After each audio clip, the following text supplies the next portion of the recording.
Voltamos aqui no Bate-Papo Político com o jornalista Beto Almeida para falar sobre a sexta-feira, último dia do prazo para os partidos realizarem convenções e indicarem os candidatos às eleições de 2 de outubro.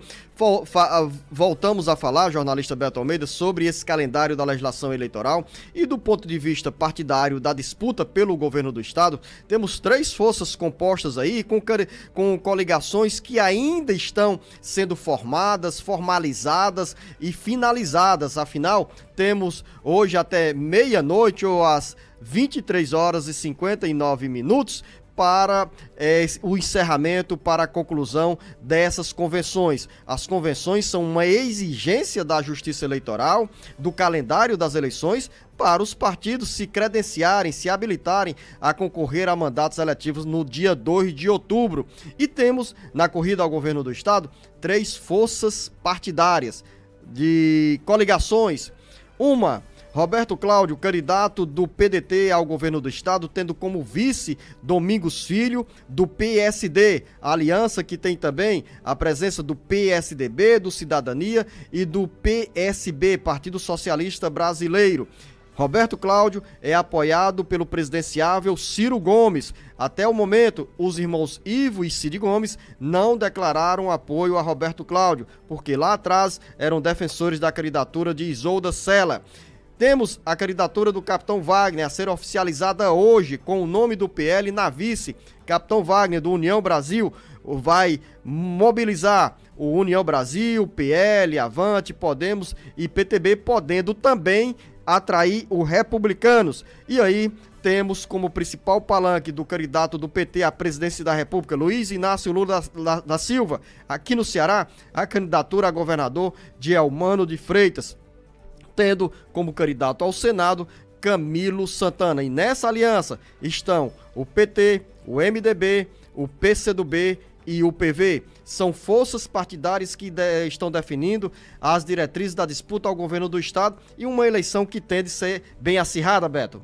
Muito acirrada, Luciano. A gente claramente identifica aí essas 3 forças, essa polarização de forças políticas distintas, inclusive 2 delas nascidas do mesmo berço político, da mesma coalizão de forças partidárias que até então estavam representadas nesse projeto de poder que já vem aí há 16 anos. Então, hoje, além da oposição claramente colocada no papel do Capitão Wagner, nós temos hoje Elmano Freitas de um lado e nós temos Roberto Cláudio de outro, colocando em polos opostos ex-aliados, pessoas que estavam dentro de um mesmo projeto político. Como é que isso vai se desenrolar no decorrer da campanha a partir de agora, Leonor? Esse é o principal ponto que vai chamar muito a atenção da disputa aqui no estado do Ceará. Eu diria mais, dificilmente essa campanha, lembro, por exemplo, quando o presidenciável Ciro Gomes disse que não via sentido em nacionalizar a campanha aqui no estado do Ceará,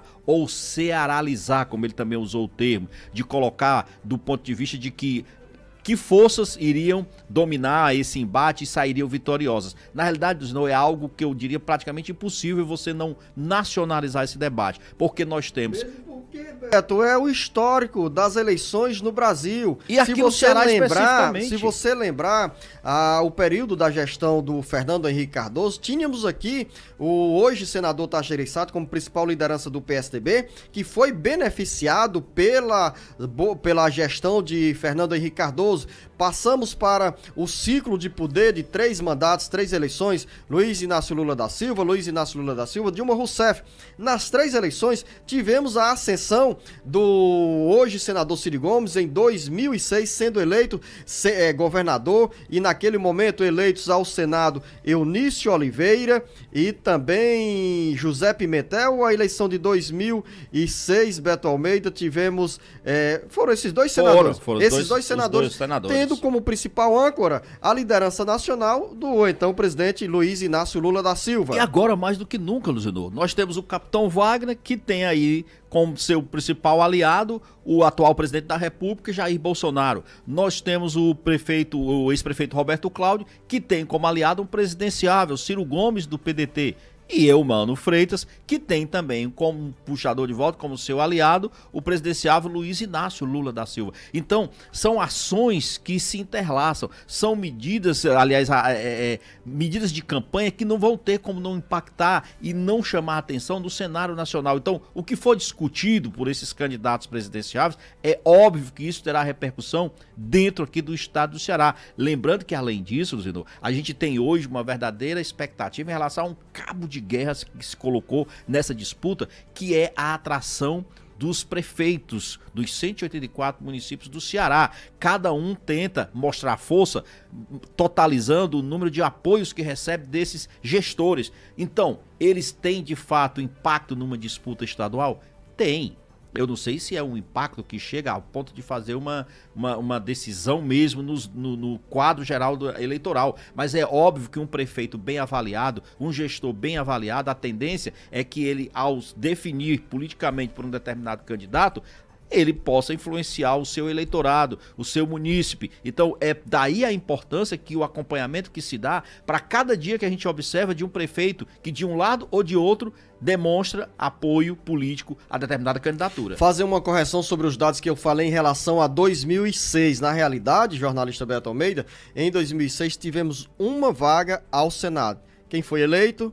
O então deputado federal Inácio Arruda, do PCdoB, sendo eleito no primeiro turno ao governo do estado, Cid Gomes, que marcou, a partir do mês de janeiro de 2007, o início desse ciclo de convivência com o PT, que acaba nesta eleição de 2022. E essa nacionalização, como você bem precisou, bem especificou, ela é inevitável porque todos querem se vincular a quem estiver bem na disputa à presidência da República. É o caso, por exemplo, as pesquisas mostram que aqui no Ceará o presidenciável Luiz Inácio Lula da Silva lidera a preferência dos eleitores, vindo em segundo lugar Jair Bolsonaro e em terceiro lugar Ciro Gomes. Claro que esses números, essa tendência de votos, ela pode mudar, porque a cada momento o eleitor, a eleitora vai se deparando com fatos novos, com reavaliação sobre a performance de cada candidato e aí pode redirecionar o voto, mudando com frequência até o dia 2 de outubro. O grande questionamento que eu faço, Luciano, é o seguinte: até que ponto mesmo, na prática, um presidenciável desses pode influenciar de forma decisiva o voto do eleitor? Principalmente aqui do eleitor cearense. Eu fico imaginando que, na realidade, é o seguinte: o eleitor, ele tem o seu candidato ao governo do estado, ao Senado, mas não necessariamente ele vai ser impactado pela decisão do presidenciável daquele partido ou daquele candidato. Eu acho que são coisas que não necessariamente vão caminhar juntos. Se fosse assim, por exemplo, o ex-presidente Lula em outras campanhas teria tido vitórias aqui mesmo no estado do Ceará. E ele não conseguiu eleger a Luiziane, por exemplo, em outra campanha.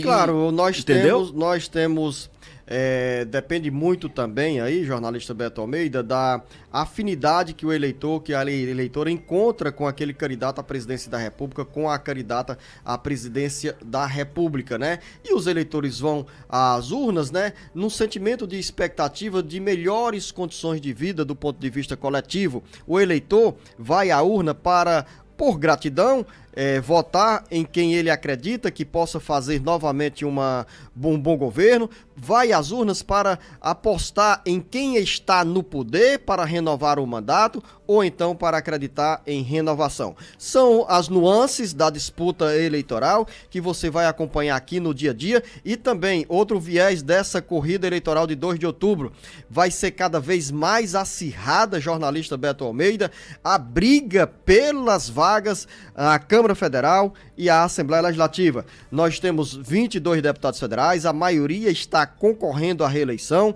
temos 46 deputados estaduais, a maioria também querendo a renovação do mandato, e diante dessas três forças e três candidatos, Roberto Cláudio, Capitão Wagner e Eumano de Freitas, na disputa ao governo do estado, quem obtiver os melhores resultados na corrida eleitoral para chegar ao segundo turno, vai naturalmente ter benefício junto, ou vai beneficiar diretamente esses candidatos ao parlamento, ao legislativo, seja a Câmara Federal ou a Assembleia Assembleia Legislativa. E aí entra um aspecto interessante, Zeno, a mudança na questão do fundo partidário, do fundo eleitoral principalmente. Porque hoje, por exemplo, a grande preocupação é saber se o partido vai conseguir eleger representantes para a Câmara Federal, porque é esse critério de composição da bancada parlamentar que vai definir o fundo eleitoral que o partido terá no próximo pleito. Então, às vezes, um partido elege 3, 4 parlamentares aqui para a Assembleia Legislativa, mas não consegue eleger um para a Câmara Federal. Significa dizer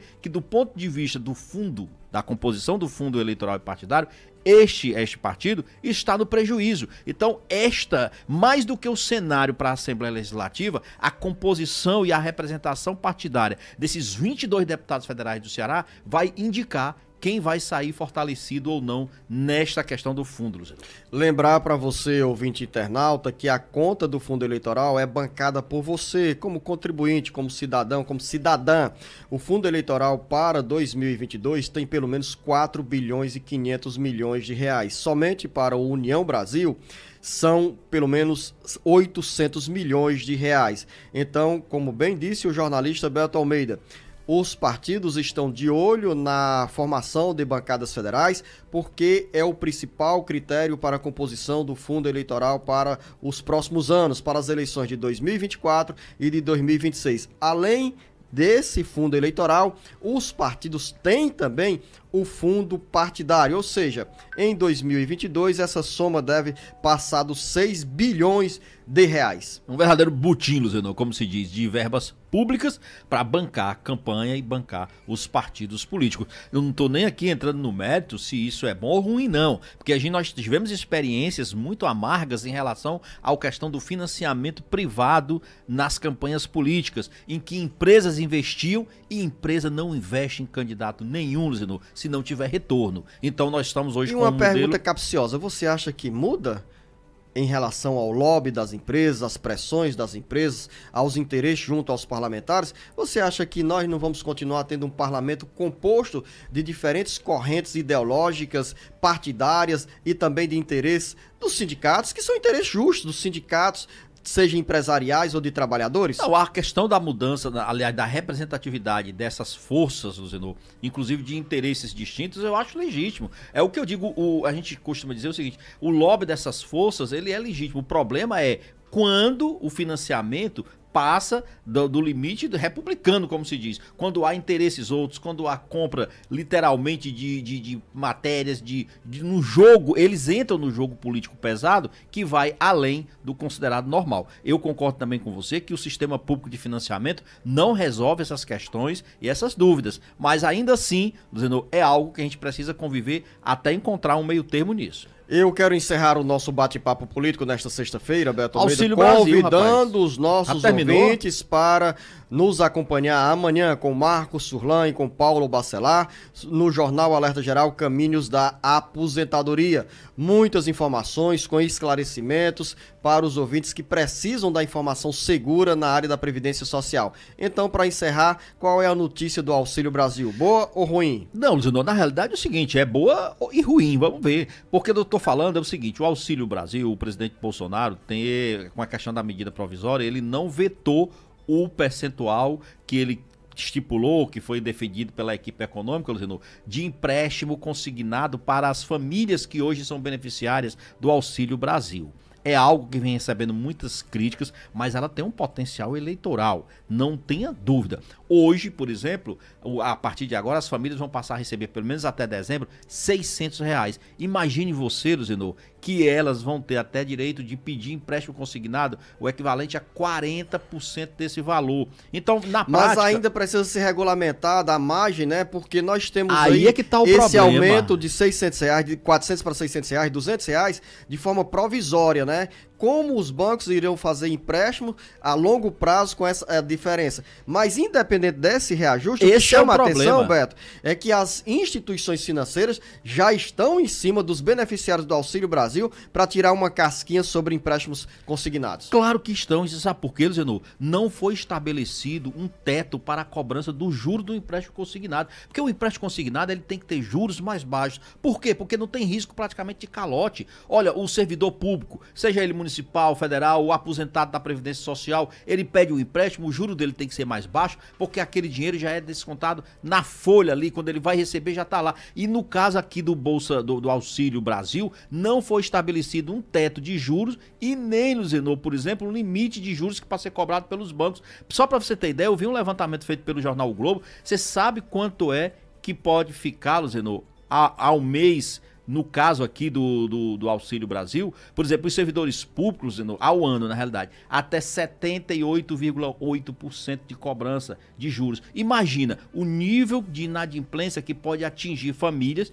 que recebem um valor que até dezembro é R$600, mas que é um valor para ajudar na subsistência. Como é que você já entra endividado? Não é que tenha inadimplência, Beto, porque como esse empréstimo tem um confisco direto no benefício, na conta bancária de quem recebe o Auxílio Brasil, a aposentadoria, a pensão, então não tem inadimplência. O que pode ter menos renda para esses beneficiários, vai acontecer isso, pagarem as contas do dia a dia. Final da nossa conversa aqui, reafirmo a você, ouvinte internauta, o nosso compromisso neste sábado a partir das 7 horas da manhã sobre a área da Previdência Social com o Jornal Alerta Geral Especial sobre os caminhos da aposentadoria. A você, uma boa sexta-feira, a você, Beto Almeida, a você, ouvinte, um grande abraço. Uma boa sexta-feira, até segunda.